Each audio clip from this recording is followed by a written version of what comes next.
சைவம் என்றால் என்ன? சைவத்தினுடைய அடிப்படை தன்மைகள் என்ன? தான் ஒரு சைவன் என்று சொல்லிக் கொள்வதில் நமக்கு என்னென்ன பெருமைகள் இருக்கிறது? சைவத்திற்கு 50 நெறிகள் உண்டு. முதல் நெறி, சைவத்திற்கு மேல் சமயம் வேறில்லை. இரண்டாம் நெறி, ஒன்றே குலமும் ஒருவனே தேவனும். மூன்றாவது நெறி, சிவனோடு ஒக்கும் தெய்வம் தேடினும் இல்லை. நான்காவது நெறி, யான் பெற்ற இன்பம் பெருக இவ்வையகம். ஐந்தாவது நெறி, மேன்மைக்குள் சைவ நீதி விளங்குக உலகம் எல்லாம். இப்படி 50 நெறிகளை தனக்குள்ளே கொண்டு சைவம் இன்றைக்கு உயர்வு நிலையிலே இருக்கிறது. ஏன் சைவத்திற்கு மேல் சமயம் வேறில்லை என்று சொல்கிறோம்? அடிப்படையான காரணம் என்ன? இன்றைக்கு பேசப்படுகின்ற பெண்ணியமும் சமூக நீதியும் ஆரம்ப காலந்தொட்டே தனக்குள் அடக்கி வைத்துக் கொண்டிருக்கிறது சைவம். அதனால்தான் முதலிலே ஒரு பெண் நாயன்மாரை அறிமுகப்படுத்தினார் காரைக்கால் அம்மையார். ஆக இங்க பெண்ணியம் முதலிலே பேசப்பட்டது. சைவத்தினுடைய மிகப்பெரிய மேன்மை எதுவென்றால், இந்த சைவத்திற்குள் சாதி, இன, மொழி பாகுபாடு எதுவும் கிடையாது. சிவனுக்கு முன்னால் வந்து நின்று விட்டால் நீ எப்பிறப்பினராயினும் இணையானவரே. சைவத்தினுடைய அடிப்படை நோக்கம், சிவனுக்கு முன்னால் வந்து நின்று விட்டால் நீ எப்பிறப்பில், எந்த குலத்தில், எந்த இனத்தில் பிறந்தவராக இருந்தாலும் எல்லோரும் இணையானவரே என்ற கருத்துத்தான் சிவனுக்கு முன்னால் இருக்கிறது. இந்த 50 நெறிகளை உள்ளடக்கிய இந்த சைவ சமயம் சிவனுக்கு மேல் ஒருவரை நமக்கு அடையாளம் காட்டவில்லை. அதனால்தான் திருமந்திரத்திலே திருமூலர் சொல்கிறார், சிவனோடு ஒக்கும் தெய்வம் தேடினும் இல்லை. திருமூலர் எங்கெங்கோ தேடி பார்த்தார். சிவபெருமானுக்கு இணையாகவோ இல்லை சிவபெருமானுக்கு மேலானதாகவோ ஒரு தெய்வத்தை அவர் தேடி தேடி பார்க்கிறார். அவருக்கு சிவனோடு ஒக்கும் தெய்வம் தேடினும் எங்கும் இல்லை. அதே திருமூலர் தான் ஒன்றே குலமும் ஒருவனே தேவனும், நன்றே நினைவின் நமனில்லை நானாமே என்று நமக்கு எப்பொழுது சொன்னார்? 3ஆம் நூற்றாண்டு காலத்திலே மனிதர்கள் அனைவரும் சமம் என்ற நீதி. இன்றைக்கு நாம் சமூக நீதியை முன்னெடுத்து செல்கிறோம் என்று பேசிக் கொண்டிருக்கிறோம். ஆனால் முதலாக சமூக நீதியை போதித்தது மட்டுமல்லாமல் சமூக நீதியை பரப்பியதும் சமூக நீதியை வென்றெடுத்த ஒரே சமயம் உலகிலே சைவம் ஒன்றுதான். அதனால்தான் திருமூலர் சொன்னார், ஒன்றே குலமும் ஒருவனே தேவன். இங்க 10 தெய்வங்கள் உண்டு, 20 கடவுள்கள் உண்டு என்றெல்லாம் கிடையாது. ஒருவன் தான் கடவுள், ஒருவன் தான், அவனுக்கு மேல் வேறு யாரும் கிடையாது என்ற நியதியை சொன்னது சைவம். ஏன்னா ஒரு 10 கடவுளும் 100 தெய்வங்களும் இருந்தா இந்த பிரபஞ்சத்தினுடைய இயக்கமானது குளறுபடியாக இருக்கும். 50 பூதங்களும் சரி, இல்லை விண்ணிலே இருக்கக்கூடிய மற்ற கோள்களும் சரி, அதன் பாதையில் அதன் வழியில் சென்று கொண்டிருக்கிறது என்றால் இதை இயக்குபவன் ஒருவனாகத்தான் இருக்க முடியும். அந்த ஒருவன் சிவபெருமானாகத்தான் இருக்க முடியும் என்பதை நாம் உணர்ந்து கொள்ள வேண்டும். சிவ சின்னங்கள் என்று 8 சின்னங்கள் இருக்கிறது. நாம் சைவத்தை சார்ந்திருக்கிறோம் என்றால் ஒரு அடையாளமாக 8 சின்னங்கள் இருக்கிறது. அந்த 8 சின்னங்களும் சிவபெருமானிடம் இருக்கிறது. முதலில் சிவபெருமானுடைய தலையிலே பிறைச்சந்திரன் இருக்கிறது. அந்த பிறைச்சந்திரன் வேறு எந்த தெய்வத்தினுடைய தலையிலும் கிடையாது. சிவபெருமானுடைய தலையிலே கங்கை இருக்கிறது. அந்த கங்கை இன்னொரு தெய்வத்தின் தலையில் கிடையாது. நெற்றியிலே திருநீர் இருக்கிறது, முப்பட்டை. அதற்கடுத்து நெற்றிக்கண் இருக்கிறது. வேறு எந்த தெய்வத்திற்கும் நெற்றிக்கண் கிடையாது. நான்காவது, அவருடைய கழுத்திலே அரவம் தாங்கி நிற்கிறது. நாகாபரணம் என்று சொல்லப்படுகின்ற அரவம் அவருடைய கழுத்தில் இருக்கிறது. வேறு எந்த தெய்வத்தின் கழுத்திலும் நாகம் கிடையாது. அதற்கடுத்ததாக அவருடைய கையிலே உடுக்கை இருக்கிறது. அந்த உடுக்கையினுடைய ஓசை என்பதுதான் இந்த அண்டம் முழுவதும் இயங்குவதற்கான பிரபஞ்சத்தின் முழுக்க ஒலிக்கக்கூடிய ஓசை. ஓம் என்கிற அந்த பிரணவ மந்திரத்தினுடைய ஓசை என்பது சிவபெருமானுடைய கையில் இருக்கக்கூடிய உடுக்கையில் இருந்து எழுப்பப்படுகின்ற ஓசை. அடுத்து இன்னொரு கையிலே திரிசூலத்தை தாங்கி இருக்கிறார். அந்த திரிசூலம் என்பது தீமையை ஒழிப்பதற்காக சிவபெருமானுடைய கையிலே அந்த திரிசூலம் இருக்கிறது.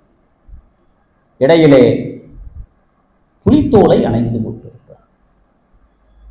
இப்படி சிவபெருமானுக்குரிய அடையாளங்கள் என்பது ஏதோ சிவனுடைய சக்தியை மட்டும் சொல்லி சிவனோடு ஒக்கும் தெய்வம் தேடினும் இல்லை என்று திருமூலர் சொல்லவில்லை. அவனுடைய உருவ அமைப்பே, அந்த விரிந்த சடையும் ஆடுகின்ற கோலமும் வேறு எந்த தெய்வத்திற்கும் கிடையாது. நீங்கள் பல தெய்வங்களை வணங்கினாலும் கடைசியில் நீங்கள் வந்து சேர வேண்டிய இடம் சிவபெருமான் ஒருவனிடம்தான். எவன் ஒருவனுக்கு சிவனை வணங்கக்கூடிய வாய்ப்பு கிடைக்கிறது என்றால் அது சாதாரணமாக எளிதாக எவருக்கும் கிடைத்து விடாது. திருநீறு அணிவது என்பதே பல பிறவிகளில் நீங்கள் செய்த புண்ணியத்தின் பார்ப்பட்டுத்தான் நீங்கள் ஒரு சைவனாக பிறந்து சைவனுடைய நெற்றியிலே திருநீறு அணிகிறீர்கள் என்றால் ஏதோ இந்த பிறவியிலே உங்களுக்கு கிடைத்த பெரும் பாக்கியம் அல்ல. வழி வழியாக பல பிறவிகள் கடந்து உங்களுக்கு கிடைத்த புண்ணியத்தின் பலனாகத்தான் இந்த பிறவியிலே உங்கள் நெற்றியிலே திருநீறு இருக்கிறது என்றால் அதுதான் அடிப்படை காரணம். எல்லோருக்கும் அந்த வாய்ப்பு அமையாது. அப்படிப்பட்ட இந்த சிவபெருமான் 8 குணங்களை உடையவன். பொதுவாக 8 என்று சொன்னால் அது ஒரு அதிர்ஷ்டம் இல்லாத எண் என்று நம்ம காலங்கள் தோறும் வழி வழியாக நமக்கு சொல்லிவிட்டார்கள். வீட்டு எண் 8 என்றால் கூட பயப்படுவார்கள், அஷ்டமி என்று. ஆனால் சிவபெருமான் அணிந்திருக்கக்கூடிய சின்னங்களும் 8, சிவபெருமானுக்கு உடைய குணங்களும் 8. இதை வள்ளுவர் கடவுள் வாழ்த்திலே நமக்கு சொல்கிறார். கோலில் பொறியில் குணமிலவே என் குணத்தான் தாளை வணங்கா தலை. என் குணங்களை உடையவன் யார் என்பதை மறைபொருளாக நமக்கு வள்ளுவ பெருந்தகை கடவுள் வாழ்த்திலே நமக்கு சொல்கிறார். அந்த 8 குணங்கள் என்ன? தன்வயத்தனாதல், தூய உடம்பினன் ஆதல், இயற்கை உணர்வினன் ஆதல், முற்ற அறிவு பெற்றவன், இயல்பாகவே பாசங்களில் இருந்து நீங்கியவன், பேரருள் உடையவன், வரம்பில்லாத ஆற்றல் உடையவன், வரம்பில்லாத இன்பம் உடையவன். இந்த 8 குணங்களும் உடைய ஒருவன் உலகில் இருக்கிறான் என்றால் அது நம் சிவபெருமானை தவிர வேறு யாரும் கிடையாது. வள்ளுவ பெருந்தகை அதனால்தான் திருக்குறளிலே சொல்கிறார்.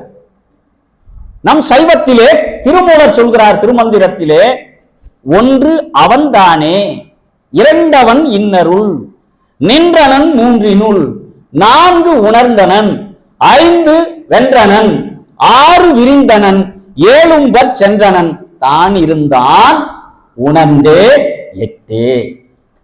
வள்ளுவன் சொன்னதும் திருமூலர் சொன்னதும் இங்கே ஒத்திசைவாக இருக்கிறது. ஆக இனி வருங்காலங்களில் 8 என்கின்ற எண்ணை அதிர்ஷ்டமில்லாத எண்ணாக எண்ணாதீர்கள். நாம் வணங்கக்கூடிய சிவபெருமானுக்கு உரிய எண்ணே 8 தான். எல்லா எண்களையும் பார்த்தீர்களேயானால் மேலிருந்து கீழாக தொடங்கி முடியும். உங்கள் மனக்கண் முன்னால் கொண்டு வாருங்கள். 1 என்ற எண் பாருங்கள், மேலிருந்து கீழ் வந்து முடியும். 2 என்ற எண்ணை பாருங்கள், மேலிருந்து கீழ் வந்து முடியும். 9 வரையிலும் பாருங்கள், எல்லா எண்களும் மேலிருந்து கீழ் வரும். ஆனால் 8 மாத்திரம்தான் மேலிருந்து தொடங்கி மேலே முடியும். அப்படி உயர்வு பெற்ற எண் எதுவென்றால் 8 என்கின்ற எண் தான். சிவபெருமானை பொறுத்த வரையில் தன்னை ஏளனம் செய்தாலும் சரி, தன்னை கேலி செய்தாலும் சரி, தன்னை பற்றி அவதூறு பேசினாலும் சரி, அதை ஒரு பொருட்டாகவே கருத மாட்டான். அது அவனுடைய பாவ கணக்கில் கூட எழுத மாட்டான். ஆனால் தன்னுடைய அடியார்க்கு எவராவது துன்பம் இழைத்தால், தன்னுடைய அடியார்க்கு யாராவது தீமை செய்தால் அவனை மட்டும் அழிக்க மாட்டான், அவன் குலத்தையே கருவறுப்பான். சொத்து குலநாசம் என்று சொல்வார்கள். இந்த பிரபஞ்சத்தையே படைத்த சிவபெருமானுக்கு இந்த பிரபஞ்சமே சொந்தமாக இருக்கிறது. ஆக இந்த பிரபஞ்சமே சொந்தமாக இருக்கக்கூடிய சிவபெருமானுக்கு என்று சொத்து இருக்கிறதே. வழக்கிலே சொல்லுண்டு சிவன் சொத்து குலநாசம். அந்த சிவன் சொத்து என்பது வேறு யாரும் அல்ல, சிவனை வழிபடக்கூடிய அத்துணை அடியார்களும் தான் சிவனுக்குரிய சொத்து. வேறு எதுவும் சிவனுடைய சொத்து கிடையாது. அது அவனால் படைத்து அருளப்பட்டு இந்த மனிதர்களுக்கு கொடுக்கப்பட்டு இருக்கிறது. அதனால்தான் திருநீறு அணிந்தவனுக்கும் ருத்ராட்சம் அணிந்தவனுக்கும் எவன் ஒருவன் தீங்கு நினைத்தார், அவனுக்கு துன்பம் கொடுக்க நினைத்தார், அவனை மாத்திரம் அழிக்க மாட்டான், அவன் குலத்தையே கருவறுத்து கொள்வான். உதாரணம் இருக்கிறதா? திருக்கடையூரிலே இருக்கக்கூடிய அமிர்த கடேஸ்வரர் ஆலயத்தில் மார்கண்டேயன் 16 வயதிலே மரணம் என்று நிர்ணயிக்கப்பட்ட மார்கண்டேயன் சிவபெருமானை துதித்து யமன் வருகின்ற நேரத்திலே அங்கே இருக்கக்கூடிய அந்த லிங்க திருமேனியை கட்டி அணைத்துக் கொண்டான். சிவநாமத்தை உச்சரித்துக் கொண்டிருந்தான்.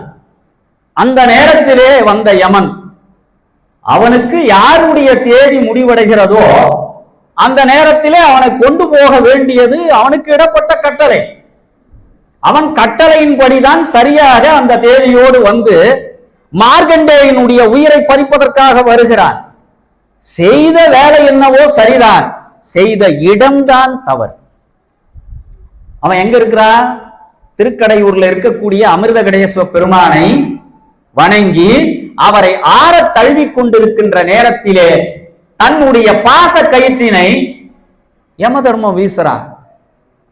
16 வயது அவனுக்கு முடிவு என்றாலும் யமதர்மன் வீசிய அந்த பாச கயிற்றை சிவபெருமான் மேல் விழுந்தவுடன் அந்த காலனை சிவபெருமான் எட்டி உதைத்து கொன்று விடுகிறார். சிவபெருமானுடைய ஒரு அடியார்க்கு ஒரு துன்பம் என்று வந்தால் அவன் மனிதனை மாத்திரம் அல்ல, அவன் காலனாக இருந்தாலும் கொல்வான் என்பதற்கு ஒரு உதாரணம் இந்த மார்கண்டேயனுடைய வரலாறு.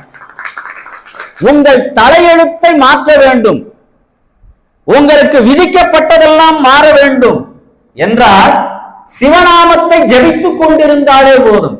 எழுதப்பட்ட தலையெழுத்து எதுவாக இருந்தாலும், நீங்கள் செய்த இருவினை, நல்வினை, தீவினை என்பது எதுவாக இருந்தாலும் சரி, அதை மாற்றக்கூடிய அதிகாரம் என்பது ஒருவனுக்குத்தான் உண்டு. அது யார் என்றால் அதை எழுதிய சிவபெருமான் ஒருவனை தவிர வேறு ஒருவரால், நீங்க எந்த தெய்வத்தை எடுத்துக்கொண்டாலும் எழுதப்பட்ட அந்த ஆவணத்தை மாற்றக்கூடிய அதிகாரம் வல்லமை பெற்றவன் யார் என்றால் நம்முடைய சிவபெருமான் ஒருவன் தான் என்பதை நாம் புரிந்து கொள்ள வேண்டும். அடியார்க்கு ஒரு துன்பம் என்றால் அதை பார்த்து கொண்டும் சகித்துக் கொண்டும் எப்பொழுதும் இருக்க மாட்டோம். பொதுவாக நாம் என்ன நினைக்கிறோம் என்றால் சிவபெருமானை வணங்கினால் வாழ்வினிலே துன்பம் வரும். அதனாலே சில பேர் சிவபெருமானை வணங்குவதற்கு கூட பயப்படுகிறார்கள்.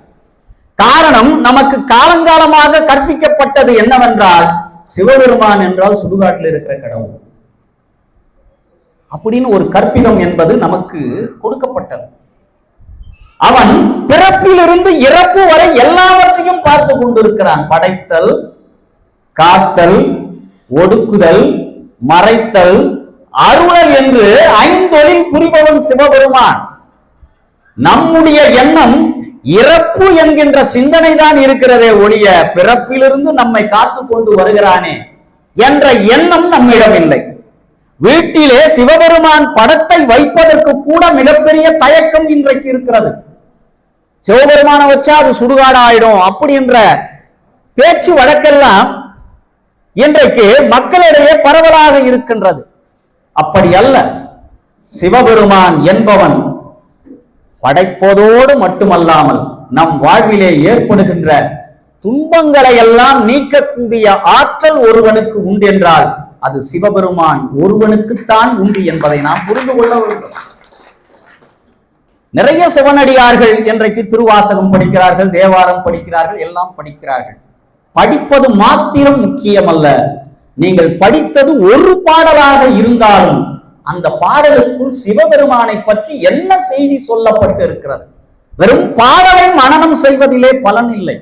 ஒரே ஒரு பாடல் தெரிந்தால் கூட போதும்.